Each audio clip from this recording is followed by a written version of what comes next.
Hi, this is Martin, and this is a follow-up to the pop-up video that I did earlier today. I had a few people contacted me that have been through Andrew's blog and said that he was using the hyperlink and I was using a static text control.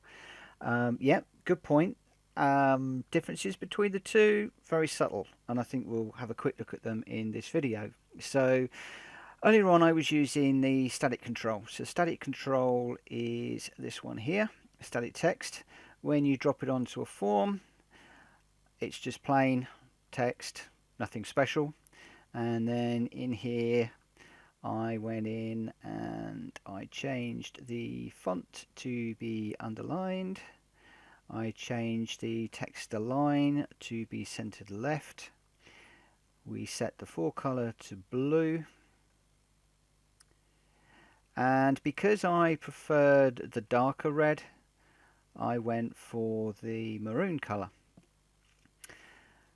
So that basically gives us the control, and then you put the text behind. You can, if you want, also choose a hyperlink. So we'll drop the hyperlink on. That initially comes up with just a grey box. So you'd normally go into here and give it a name. So I'll just call this hype text. You then need to give it some text, so we'll just call this text, same as the other one. Put your tooltip in.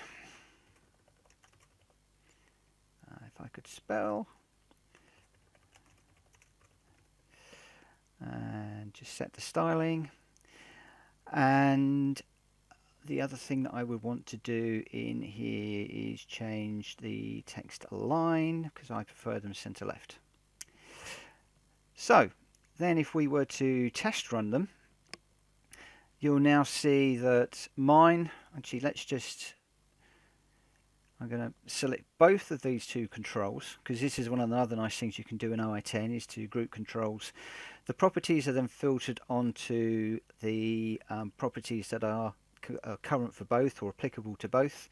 And I'm going to change the background color to transparent for both of those two controls. There we go. So we'll test run the form.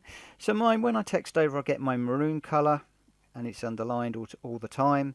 With Andrew's, the hypertext, again, it's the same. It's just text, which is blue, and it goes bright red when you mouse click, mouse over it.